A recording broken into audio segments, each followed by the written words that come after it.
Good morning, everyone. Welcome to the Saturday morning edition of News 24 Frontline. We are focusing on the ANC Policy Conference. It's day 2 of the Policy Conference. Yesterday, President Cyril Ramaphosa opened the conference where some 2,000 delegates of the ANC are gathering to analyze the party's policies and chart a way forward ahead of its national conference in December. Now, it was an extremely busy day, quite interesting to see what unfolded yesterday, and a lot to discuss. Again, joining me this morning is a panel of my fantastic colleagues. We'll start from my far right, Mpumelelo Mkhabela, who is an author and News 24 columnist, Carol Paton, FRONTLINE 24 writer at large, and Pieter du Toit, assistant editor at News 24 for in-depth and investigations. My name is Qaanitah Hunter, and for the next hour, we're going to be unpacking what happened yesterday at the policy conference and what to expect today. Now, we cannot start this discussion without talking about the thing that was so glaring, the mood of the conference. It was subdued, it was muted, and it was a little bit different than what we usually expect from ANC conferences. Carol, do you want to start on your reflections of just the atmosphere yesterday? Yeah, it was very different, because the one thing, no matter how weak the ANC is, or no matter what state it is in, it always does openings and closings very well, rousing singing, you know, and lots of life, and that didn't happen. And I think possibly because the delegates were told not to sing songs about particular leaders that are divisive, people didn't sing. But more than that, it was also the president, Cyril Ramaphosa, also seemed to be quite subdued. So his delivery was very long speech and quite flat delivery. I mean, I think he only sort of animated his voice, I mean, once or twice in the entire towards speech. the end, actually. Yeah, where he got a bit of applause, but that was it. So it was pretty flat and subdued. Mpumelelo, what did you make of that, and should we put any importance to the empty seats, the lack of singing, the scarce applause that we saw during that opening address of the president yesterday? Well, it means a lot. It might be a metaphorical representation of the state of the ANC itself as a whole, that generally the organization is in a state of is subdued itself. So that's a reflection. But I should say that in those few moments when the president got applause and there was a little bit of animation, even that animation was a little bit cautious. Yeah. It happened when he mentioned that the ANC needs to be replenished with young leaders, and there's to be a consistent fight around the issue of patriarchy, so that there's gender equality. I noticed that the Youth League members who were sitting in the front center of the conference, facing the NEC members across the stage, they were, pointing out that it's time to change, and I couldn't help but reflect to say, okay, actually they are recognizing that the ANC is actually predominantly being led by old age people, and it's their time now to come in. So I couldn't help it, but at the same time, I couldn't help reflect on the fact that the Youth League itself is in a state of, sort of anarchy. They are being led by an interim leadership committee. They've been struggling to put their structures together. So the Youth League was destroyed, and during the Zuma time, through infiltration by Gupta, people that were captured and all of that, and basically repurposed to fight battles of different factions, and they forgot to prioritize their own interest as the Youth League, promoting the interests of the youth within the ANC. So all of those elements coming together, they honestly reflect an ANC that's that is losing that vibrancy. Perhaps this conference has to sort out that issue and perhaps come up with those decisions that will bring back that vibrancy.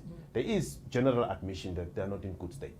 Yeah, I mean, just before the conference began, there was a small protest outside of the conference venue by some SARS employees, also ANC employees, protesting against the fact that their salaries were not paid. The ANC, obviously, at the 11th hour came forward and paid some salaries to appease workers and avoid a full-blown strike. So that happened as a sideshow.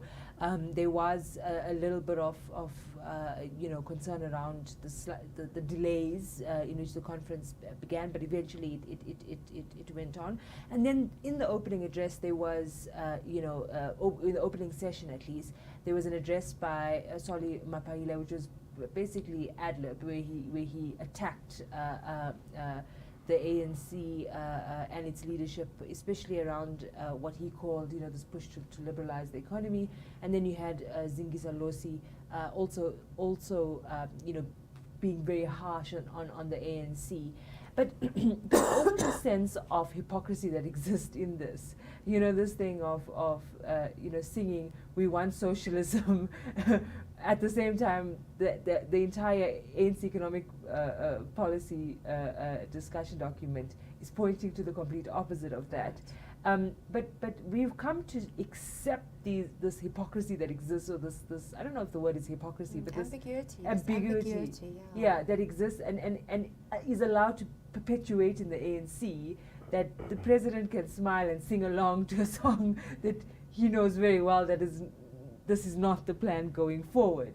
Pieter, just your reflections on that opening of the conference and what it did to set the tone. Yeah, look, you're talking about these contradictions that everyone has to live with when you're in the ANC, and we have to try and figure out from the outside, which is often very difficult.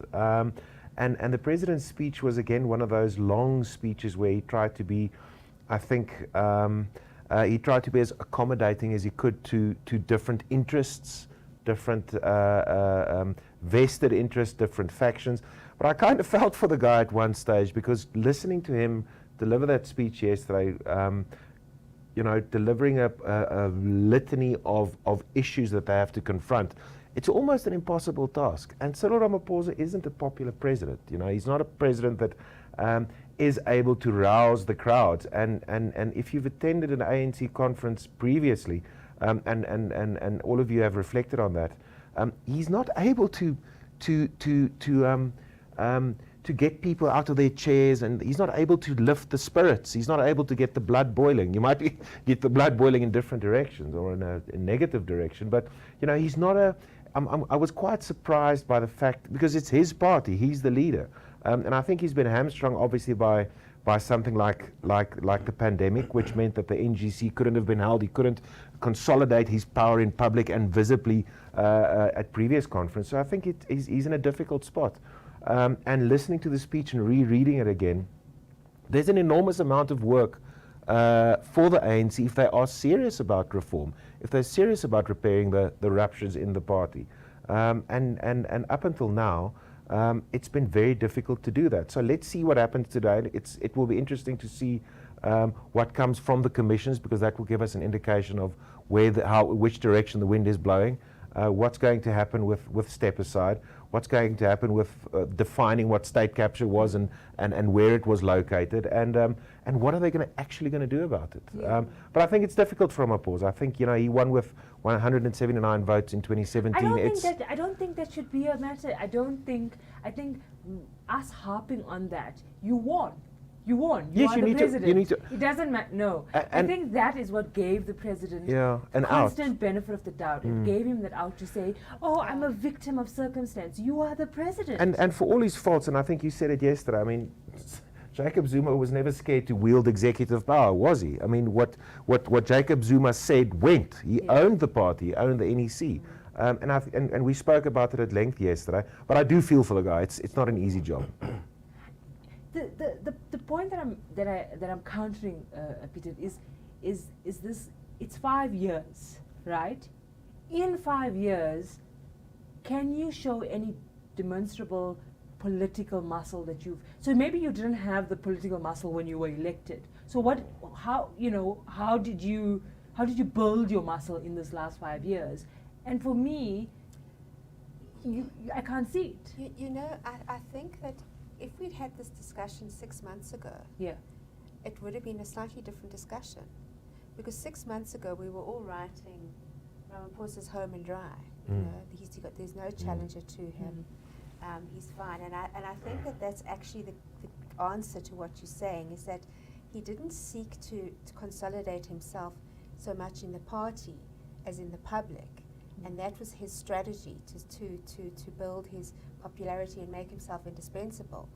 So 6 months ago, we were all saying, well, everyone knows he's got to do the job, because if he doesn't, the ANC won't get any votes. So I think that that's actually been his strategy. But I completely agree with you. To be an ANC president and not take the organization seriously is a big problem. Almost being patronizing to the party, that I'm actually better than you. That, you know, that kind of the sense of I don't need to dirty my hands in the wranglings of this party. I mean, that was the mood that I assessed up until this point. And now at the 11th hour, trying very quickly through different ways to now take a grip of the party at this point, because you realize that you're going to have a repeat. If you're not going to be at the mercy of 154 votes and an NEC, you're going to be given a poison chalice to drink, and that's what I see now. This realization that the second term that we've all been conditioned to believe is going to be the this promised land, if you like, is going to come. But it's not going to come on your terms, and that's more problematic than getting it anyways. Yeah, well, I think he took this long game strategy quite too literally. When in fact what was required was not a long game. Once you are in government, it worked well for him to wait for his time to buy this time to become president and all of that. But now you are in government, so what was required was, he needed to fight a few battles and be seen to be winning, at least 1 or 2 battles where he actually got his hands dirty and he won. Did he reference any wins in his speech yesterday? Well, there's only one win that I picked up. It's a win and a loss if you analyze it in detail. He says that he initiated what is called a public employment program. And out of that, they employed 800,000 people, which is true. And these are like, school assistants, clinic assistants, those, it's not formal jobs in a proper sense, but it's like people who assist in public institutions. It was done quite quickly because it was part of the COVID kind of like relief, initiatives of the government. So the effectiveness of it, whether people are employed correctly, whether they're in the right positions and all of that, whether there was no patronage, that part is not known. So all we know is that if you go and look at the treasury documents, the expenditure document, you will find that item, Presidential Public Employment Program, and you will find in the first year, I think they calculated for the first 3 years, it was going to cost something like 12.5 billion. So it was a win in a sense that he could report and say, listen, I tried to deal with the employment program by implementing a public employment program. But there's another side of it, which is why I'm saying it's a win and a loss. The other side of it is that was not new money. If you look at where the money came from, they cut health and education expenditure, capital expenditure, they cut, they even cut NSFAS funding, they reduced other things, and then they consolidated that into the public employment program, costing 12.5 billion rand for the first 3 years. No, for first 3 months. For the first 3 months, yeah. 12.5 billion. So you could see that it's a catch-22. That's why somewhere in the speech he also said that this conference must decide, as government tries to shield the poor from the consequences of high inflation, low economic growth by social expenditure. This conference must also decide, what should the Minister of Finance, Kotongana, do with his budget when now there is no money? He didn't put it exactly like that, but he was saying the Minister of Finance is struggling to juggle his budget. He said, this conference must now say, what should we do with the budget? How do we deal with the ESCOM debt? So So he's got these wins, but at the same time, these wins are also signifying some problems in the way the country manages its finances. And the thing about ANC policy discussions and resolutions is that it's not premised in reality often. Exactly. And So- that's such a good point. Because yes, we'll nationalize a reserve bank. For what? You know, even the land resolutions have not been premised in reality that actually for the last 25 years or 30 years you've done so little bit with the current legislation. So I think by making that caveat to say, conference, bear in mind that whatever we decide has to be juxtaposed against a budget that is dwindling, for me is a little bit of realization that let's be practical. Let's be. And he said, what did he use the word? Wishy-washy. Don't come up with wishy-washy resolutions. And I thought that was a little bit of a concession to say we are fantastical in what we discuss, but it has no place in reality. Carol? Yeah, look, I just want to pick up on that because I think it is such an important point. The kind of policies are not rooted in reality. And you know, a great example is the nationalization of the Reserve Bank. They're going to talk about that again. It was a resolution in 2017, and now nothing has happened. Why? Because it's not practical.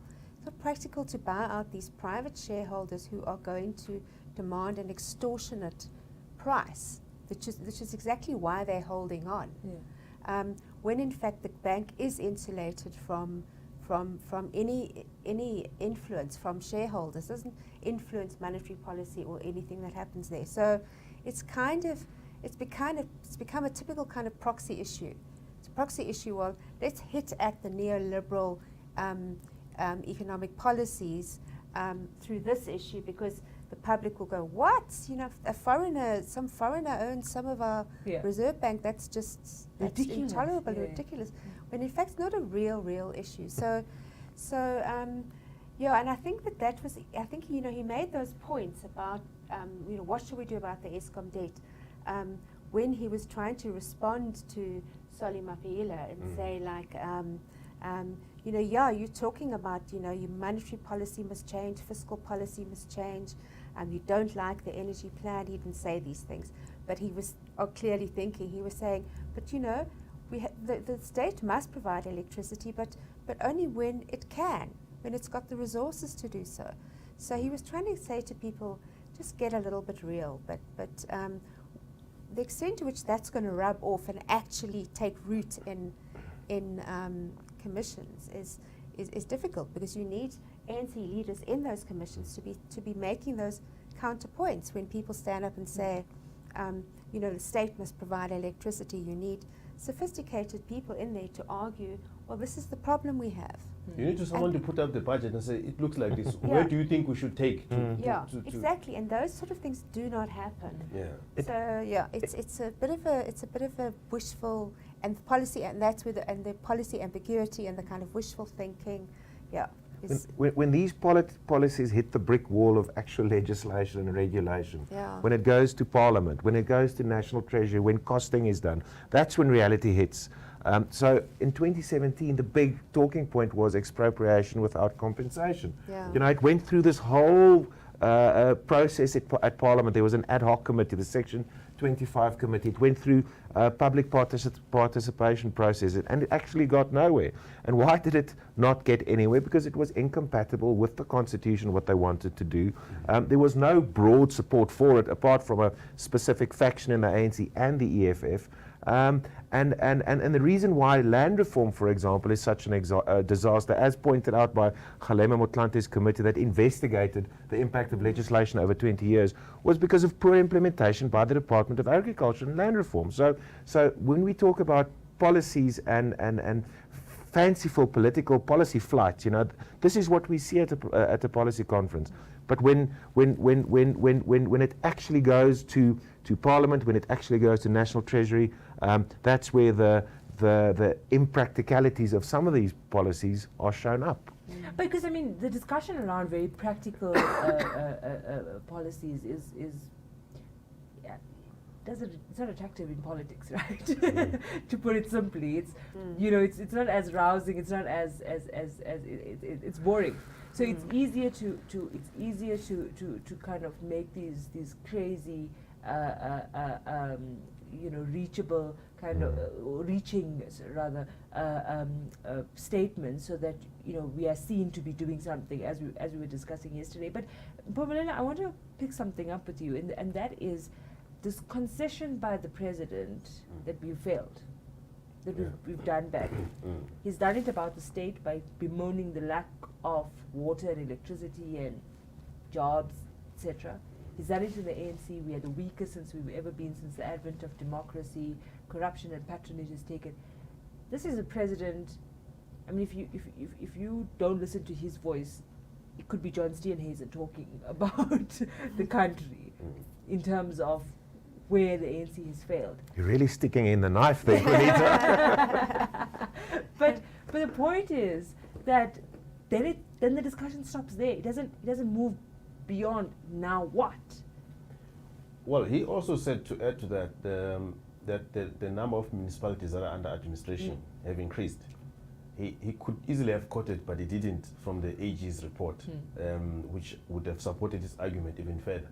But his solution, he says, that everyone in the conference must take in fact, everyone in the ANC must take personal responsibility for wherever they are. They must be personally responsible. So I think he's trying to say, listen, I might be the president sitting up here at the union buildings, but somebody somewhere, we've deployed someone in the municipality to run the place.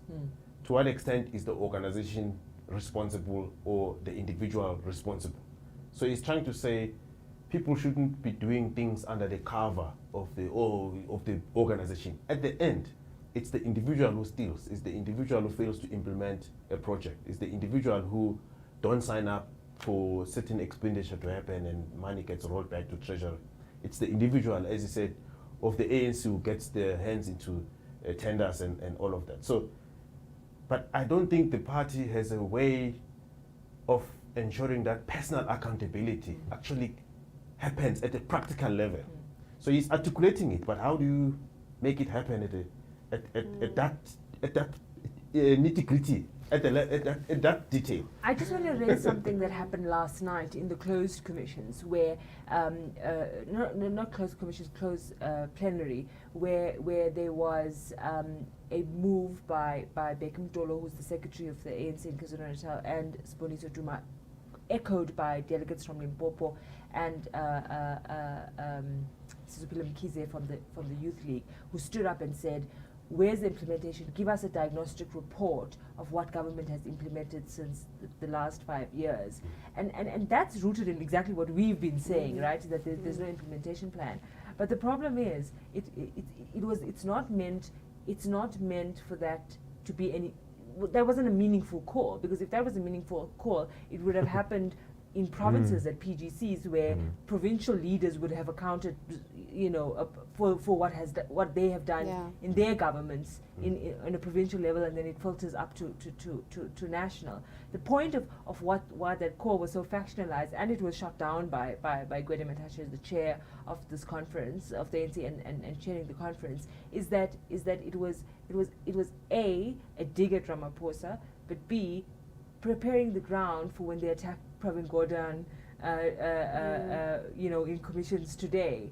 And so even that call of what we are saying as the chattering class, to say why is there no implementation updates or implementation plans, it manifests itself in the conference, but it's not done in a way that's meaningful. Look, and it's going to be a difficult one to navigate, because I think, Carol, it was you said yesterday, yes, Eskom, over the last couple of years, power stations aren't firing on all cylinders. It's not functioning as it should. We've had serious bouts of load shedding over the last 8 weeks or 12 weeks, I think it's been. So you can make out the argument that you are failing because Eskom is failing. But of course, like we said yesterday as well, as the president said, move beyond sloganeering. The problem at Eskom is so complex and deep-rooted and historical that it's difficult to explain it in a tweet. And this is what these guys are dealing with. They're dealing with in slogans, standing up in plenary, attacking whomever they want to attack. But the problems that Eskom, for example, is facing is multi-layered, historical, and extremely complex. You can't just say it's because of this individual or that individual. You can draw it back to state capture. You can draw it back to the Mbeki years. You can even draw it back to the Mandela years, the reason why Eskom is in the state it is. The point I want to make is that there are so many complex problems that will be thrown at the feet of various individual personalities. That the contestation is going to happen there. And the frustration, I think, with the policy conference is, we hope that the delegates actually get down to grips with the complexity of some of these problems. We don't think they will, because like you just explained, already last night slogans were just thrown up in plenary. So the complexity of these problems, I don't know whether the ANC in a forum like this has the ability to effectively and efficiently address these issues and come up with solutions, which are apolitical, because many of these problems are, it's not about factions, it's about governance. But like not you wrote, apolitical. Carol. Yeah. I don't think Yes, of course, but I mean the fact that the fact that, for example, at Kusile, Unit 4, 5, and 6 is inoperable because there were design flaws from GE and cost overruns and simply no maintenance being done. That's a practical governance issue rather than a political issue. But there are other issues, Pieter, that are both technical and political at the same time. You can't separate. Yes. Yeah. For example, he says yesterday, the president, that they are now busy with a framework on professionalizing the public service. Yeah. That has been a debate in the ANC forever. But he says they are now... And then you say things like, we're going to have a lifestyle audit, that you've been saying it for. Yeah, but now he says this conference delegates must now add flesh to the idea that appointments must be on merit in government, which is what they've been fighting with the DA on that, because the DA is in court now wanting to abolish cadre deployment, and he is defending that case. And there's also a private member bill in Parliament by the DA to say, let's scrap cadre deployment. And I think if the delegates here were very sincere, and they would actually remove the politics, Peter, and focus on the technicalities of the issue, the DA and the ANC could easily find each other on that. Because if there's an agreement that the public service must be professionalized, it means there's an acceptance that it is not professionalized as it should be at the moment. If there's an agreement that in the ANC that the state must be ethical and capable, and we need to work on that, there's an agreement therefore that it's not as ethical and capable as it should be. And if there's an agreement that merit-based appointment was made, there's an acceptance that they're not done like that all the time. So surely, these 3 points should converge everyone together, and there should be a unanimous vote in the National Assembly that we're going to appoint people on the basis of merit. And this idea that if you make merit-based appointment, you can't achieve transformation, I think it's nonsense. Because even among the targeted group, whether it's women, youth, black people, of all people of all colors that you say you want to advance as part of transformation, many of the skills that were previously scarce among those groups are now available. So the question is, who among those do you pick? Do you pick on the basis that this person is loyal to this party, or do you pick on the basis of skill? So we have now reached that point where that transition of abandoning cadre deployment is possible without undermining transformation. Exactly. But if those points converge, Mpumi, then that means networks of patronage become, they're under pressure. Loyalty to the party is a question that they have to answer. So it will take a great leap of faith for any ANC leader to push something like that. But the voters can reward you. And punish you. No, but I mean, again, it's these contradictions that we say, that two things.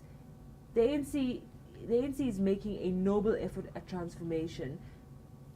Be the antagonist against a noble ambition to professionalize the state.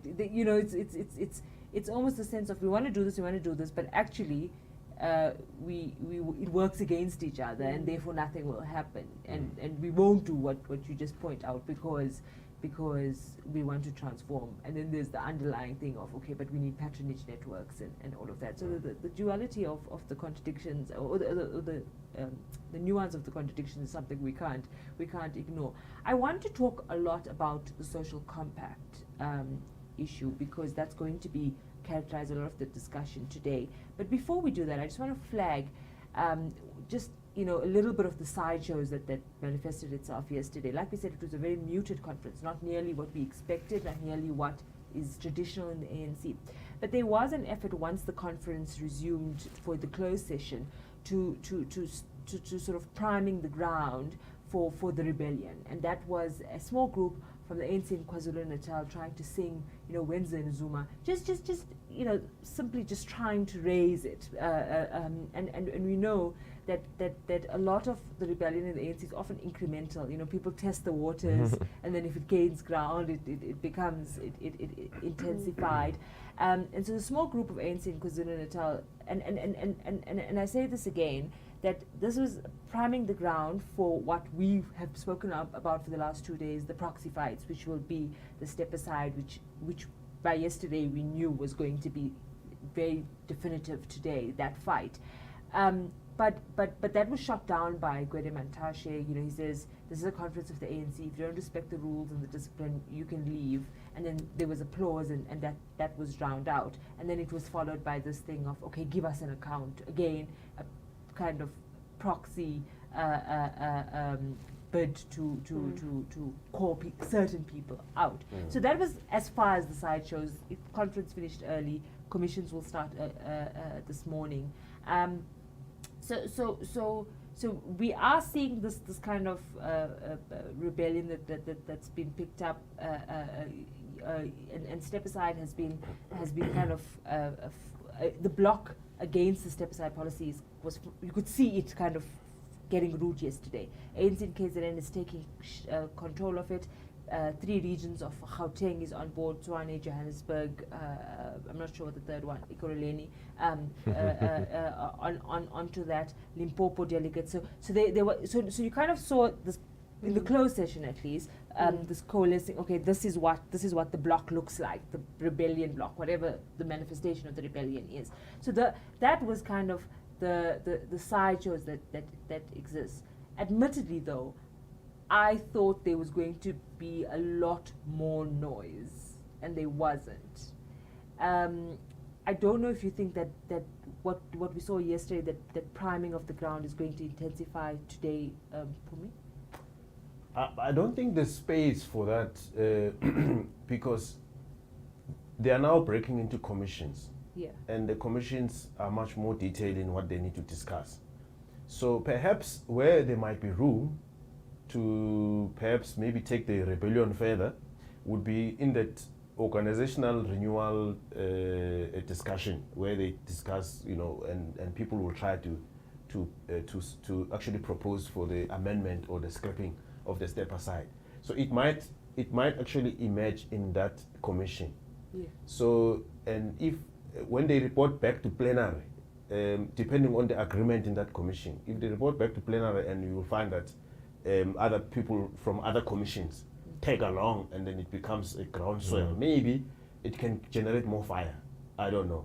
We'll wait to see. But I think that the president sort of anticipated this type of thing, which is why when he spoke about the Zondo Commission, he said in the 54th conference, the ANC agreed that the Zondo Commission is the right way to go to deal with state capture. So he said, listen, let's own up as the ANC. We let's own up for the establishment of the commission. Then he says, the NEC has now resolved that the Zondo Commission report must be used as a decisive break against corruption and state capture. So it's difficult to argue against that. So the Zuma argument, if it's raised, it has to contend with those type of pronunciations by the ANC. Somebody needs to say, we didn't resolve that it should go the way it went. Somebody needs to say, if you say when Zenu Zuma, but who actually is victimizing Zuma? Is it the failure of his lawyers to represent him properly? Is his own failure to actually appear before Zondo, even though Zondo was very nice to him? People even forget that the Constitutional Court even lashed out at their own Chief Justice for handling Zuma with kid gloves. And he was trying to actually get him to testify in a very comfortable manner, but still Zuma spanned that opportunity. So if you bring up the Zuma issue, there are so many counter arguments that can be brought. So but the president anticipated that, and that's how he spoke about it. And he also affirmed the independence of the judiciary, which I think was part of anticipating this type of argument. Because in KZN, when the newly elected provincial chairperson spoke, he said something like, yeah, well, we are law-abiding citizens, but we don't understand how Zuma should be treated in this way. Yeah. And then he was talking like, no, he was criticizing the judiciary. Yeah, he called Zondo a politician. Yes, and basically bringing back the old argument of parliamentary majority versus constitutional democracy and all of that. And the president said yesterday that debate is settled. Yeah. So the judiciary is independent. I think he was anticipating all of that. Yeah. So the KZN group might try to raise those things, but they're facing a very hard wall against them. Yeah. I mean that's it, right? And you see it in the kind of articulations in interviews with the media, where yesterday Bekin Tolo said to Junior Kumalo, our colleague, that this thing about the step aside is we try to avoid a dictatorship.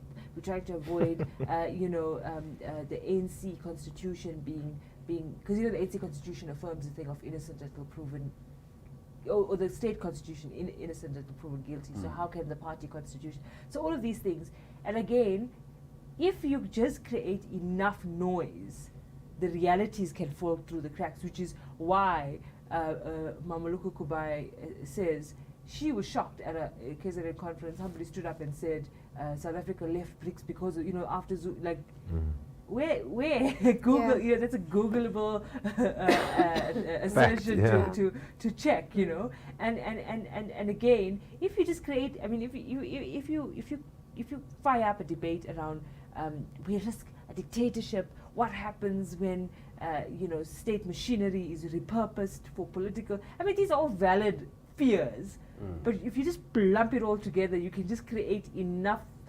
drama to not allow anything substantive to come out of it. And uncertainty.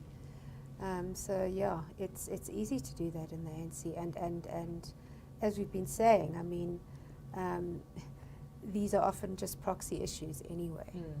But I don't know if the rebellion is going to. I don't think it's going to necessarily grow legs on the conference floor. But I think what comes out in the commissions, in those particular fights, in the organizational renewal, and in the economic commission, and on the constitutional changes, is going to be quite interesting and key. Is where the fight will go. It might be taken to the grassroots after this conference. So between now and December, it might still generate fire. We don't know.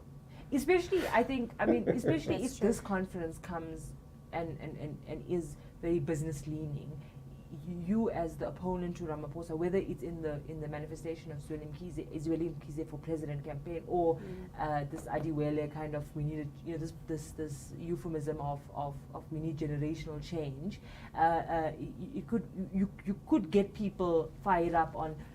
We need to look at what Ramaphosa gave us at the policy conference. This is what we need to oppose. In terms of business taking center stage in the direction of the economy, for example. Let's talk about the economy, the social compact. The president promised in the State of the Nation address, in 100 days you're going to have a social compact. That was going to be this big thing that he's going to have. I thought when he said it in February that this is what he was going to take to the conferences. Look what we have now. Much like how Zuma took the NDP to Mangaung and said, see what I gave you, a vision. I gave you this plan for the country, and so now we all agree where we need to go to, and this is the product of my first term, right? So the social compact thing, he misses the deadline. He gets a lot of criticism from former President Thabo Mbeki, and I don't even think, yes, Mbeki was harsh on state capture, but this was quite pointed. There's this phrase he says, "There's nothing," which for me was quite stinging. And right? called him by name. Yeah, you he know, was which was- frustrated. Yes, yes, and I mean, and if anything, something like a social compact is where Mbeki spends his nights up, and you know, Yeah. but so there's that. Then you have news that there's a how many pages? 30-something pages So a 30-something page document. Yeah. that comes out, and then Business and Labour is just Yeah. completely disgusted by it, and then the president now speaks in his address. Was he kind of defending? What did you make of what he had said, or what he had alluded to in relation to this thing of a social compact? And if you could just explain why it's important, anyways. Well, so for some reason, Cyril Ramaphosa and Thabo Mbeki believe that a social compact is a silver bullet to solve all our problems. And that's where I think the problem starts, because I can't see how it does solve our problems. But so if we look at what's happened so far with the compact, there have been bilateral discussions between business and government and Labour and government, and where government has said, like, we want you to do this. Business, we want you to commit to an investment target, to an employment target, to not do retrenchments. And they've said to Labour, we want you to commit to wage moderation in the public sector. We want you to commit to, a liberalised kind of labour regime for small and medium enterprises. And business and labour have both said to government in those bilaterals, no, those are things, those specific things are things we cannot do. We cannot do them because we don't have the power to do them. Business doesn't have Business Unity South Africa doesn't have the power to tell businesses in South Africa, you will invest this amount. And the people sitting in COSATU don't have the power to tell those people working in the public sector, nurses, police, doctors who belong to real unions, oh, no, you're going to have this as your wage increase. So it's an impractical thing. So I think he was trying to say, listen, my thing is still on track. You might have read reports that this thing is not on track and not going well and is delayed, but I promise you it's on track. And I also sometimes wonder the extent to which he's actually properly briefed on things, because he's not there. It's his Minister of Employment and Labour, Thulas Nxesi, it's Edo Konagwana, and it's Ibrahim Patel. They're sitting there, and one wonders the extent to which he's actually appraised of what's going on. And even if you manage to so basically the things that they're thinking you can do, you can't do. You can't do those things. They're not doable. But it's an age-old argument to say if we kind of have a consensus over where we need to go, it makes the journey easier. Well, we do have a consensus. That's the thing. Is that in NEDLAC, I don't know, the economic reconstruction and reconstruction something program, that the ERRP is actually a program, like mapping out how to do these things, and it is actually quite practical about who will do what.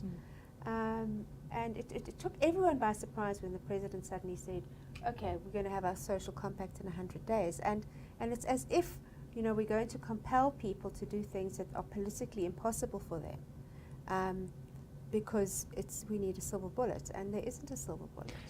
But there's another argument, Carol. I think you are 100% correct about the concern around whether he gets properly briefed and whether the people that are supposed to do their job in their respective portfolios are actually doing their job. But there's another argument about who does he talk to in Labour, the president, or who does he talk to in business? Because my understanding is that companies have got different requirements. So your company's inability to invest and create more jobs might be a question of electricity, or might be a question of some legislation that needs to be sorted. But you don't have a problem with the labor relations and the employment regulations. You're quite comfortable paying double the minimum wage and employing thousands of people. But your problem is not really the labor problem. So somebody else, depending on the sector where they operate and the stage of the maturity of that company, might be having a problem about, like, I'm not able to pay nearly close to the minimum wage, yet the nature of my business is such that I need 100,000 people. But it's for me to be able to generate proper business, but I'm not able to pay at that level. So that person maybe might be the one who might want to have some exception. And there are rules that allow companies to actually apply to say, the nature of my business is such that I need to employ thousands of people, but it's such that I can't pay at that level.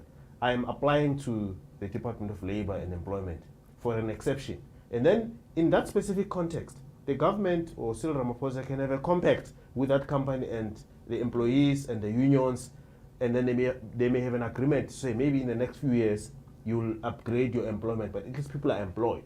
But that was the whole thing that he sold 4 years ago, where he brought in people like Mcebisi Jonas and had these economic envoys and Yakumari and others to say we're going to bridge the gap on a practical level between business and government, practical gap. And then the extension of that is having a red tape cutter in your office. So he says those things of like, yes, this macro kind of agreements don't work. I understood it like that 4 years ago. That's why we're going to have this little, pockets of groups that sit in the crack between business and government to bridge that gap. Yeah. But then it doesn't really bear any fruit. And by the way, it's not difficult to identify those sectors where you actually do need a practical social compact, not a broad national thing. You simply look at where has South Africa become not competitive in relation to China, other big exporting countries, and say, okay, fine. Why is China competitive? Then you go look at their wage structure. You realize that there is no way we can compete. So you have to find a mechanism that maybe in those little sectors where where the competition with China is labor, is not other considerations. Then you fix that. But also focus on those sectors where we have been competitive to try and strengthen those sectors as well. To harness the competitive advantage that we do have in certain sectors. Can I say this to you, Pieter? The people that Carol mentioned who were tasked at the nexus of this social compact, Ibrahim Patel, Shiraz Nasi, who was it? Enoch Godongwana. These are people who brought us the stagnation of the Zuma years. So I'm thinking, if you want this imagination, or you want this new plan, you want some imagination in where we are going to as a country, why would you task people? And I want to be controversial and say washed out politicians to do something, to reinvent a wheel that they've been happy to just keep turning this flat wheel for all of these years. Look also in individuals who really deeply believe in the centrality of the state in everything, and that's. But even if it's not as deep as that, even just in terms of the of efficiency as politicians. Look, Thulas Ngesi hasn't been the most creative and dynamic member of the executive over the last couple of years. Neither is Ibrahim Patel.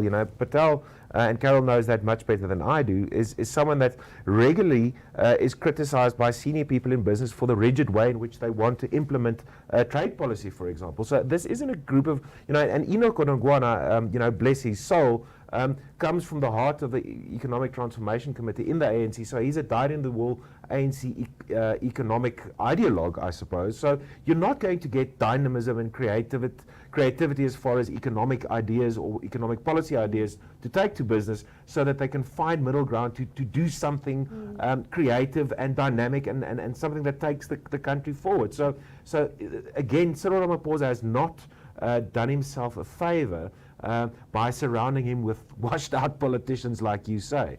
We need some creativity. We need a spark. We need some dynamism in there where people are willing to stick their necks out and say, look, this is what this sector, be it labor or business, wants. Let's see if we can do something creative and dynamic. And we're not seeing that, are we, Carol? Yeah. Well, in some instances, you actually find, like in the case of, say, Clover, for example, in the Northwest. Yes, Clover. They closed down. KZN, or in the case of Astral Foods in Lekwa, in the Standard One, Mpumelelo.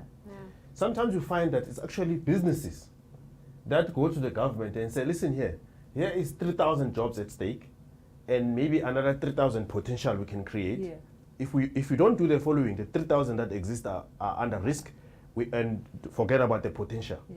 all we need is just water from the municipality. Yeah. There's no need for social compact. Yeah. Pastoral foods Yeah. pay way above minimum wage. Govern. Yeah. They just want basic Just things. pave So the where does the roads. national compact Yeah. fit in Yeah. that type of thing? Yeah. So Yeah. there are a lot of businesses crying out there willing to invest. Yeah. Their problems are totally different. You can't box them into a national Yeah. compact. Yeah. thing. Yeah, Yeah. yeah. I mean, I think that is a key point. Businesses want to invest. They want to invest because that's how you make money. Yes. And they want to make more money. And in that process, people get employed, and there's a virtuous circle, and taxes collected, etc., etc. But the issues that they're facing on the ground are basic, service delivery issues, and the investment environment, and the procurement mafia and the construction Yeah. mafia, and all of those sorts of things are political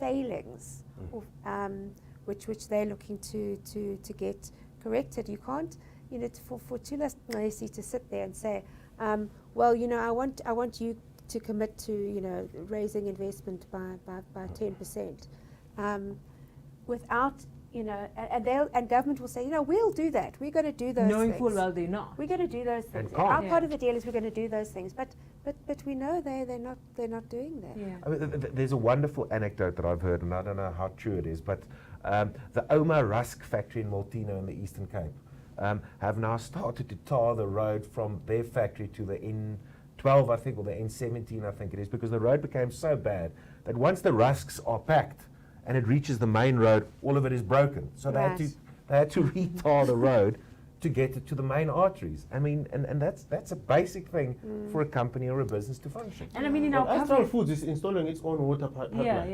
yeah. And I mean, it's security. For example, in KwaZulu-Natal with the construction mafia, where you have to outsource it, you can't rely on the state to secure your investment. Then you having it around infrastructure where you just you're paying for your own infrastructure because you just can't. Now it's issues like water and electricity because we'll just source our own electricity because we can't rely on the state. So what actually is the incentive of government of business to join this social contract? Because you're not gonna what you're promising me you're not gonna get. And in any ways, it's going to sit on your balance sheet at the end of the day, and it's going to be passed on to the consumer. Yeah. So there will be a tipping point for certain businesses where they say, look, the economic trade-off in investing in infrastructure that the state is supposed to do, there will be a point where they say we'll cap our employment at this number, we'll manage our capital expenditure, and we're not going to invest anymore. So there will be a stage where businesses will say, and we've probably reached it in many sectors anyway, where they say we're simply not going to invest. We'll stick with what we've got, and we'll manage what we have until the environment improves in future. There's an interesting parallel between this social compact and what we were saying earlier about ANC policy and how ANC policy is detached from reality. And we've had lots of social compacts in the past. We've had Jobs Summit, we had a Growth Summit, we've had all sorts of summits. And the document actually that you referred to, the document that came out sort of saying this is what we're going to do, actually acknowledges, well, all our previous social compacts have been quite a failure. Okay, but there's still intention to go ahead with another one without designed in the same way. Yeah, designed in the same way, and it is almost as if it's a box ticking exercise to say, okay, well, we said we're going to have a social compact in 100 days, so can we all just sign up, and if you don't keep to your commitments, well, So We tried our best. nobody ever does. It's fine, but we need to show this, and it's such a pointless exercise, and I think that both Labour and business are really fed up now with that kind of box ticking and window dressing and sort of, we're all friends kind of working together kind of thing when they don't feel that. Absolutely. We could sit here and talk for hours, colleagues. I think that it's been a fascinating discussion. There's a lot that we can still talk about. We have to make our way to the south of Johannesburg now, but I really appreciate all of your insights. I appreciate the fact that we can disagree with each other. We can unpack these issues, and that we have the space here at News 24 to really unpack the important considerations for our readers and for our audience. So thank you. Mpumelelo, your writing is live on News 24 this morning, your analysis of what the President said. You looked at, Carol, the reform plan. Pieter, yesterday you spoke about the gradualist president and what that means in terms of how he presented himself to the ANC delegation. It's going to be a busy day, I think. I am looking forward to, obviously, Organizational Renewal Commission. If we can just go around and say, what is it you're looking forward to today and why does it matter as we wrap up this important discussion? Well, like you, I'm interested in the organizational renewal space, because that's where we will see whether the ANC is really committed to its own internal reform as a party before it can even talk about reforming the economy. Yeah, I think we all are. I think we're all interested in that. I think I'm also interested in the economic discussion, and more specifically, I mean, what do the delegates say about Eskom? Well, is there going to be a fight? Are they really going to be trying to harm Pravin Gordhan by attacking Andre de Ruyter and Eskom, or how's that going to pan out? And is there general support for this energy plan, or is there not?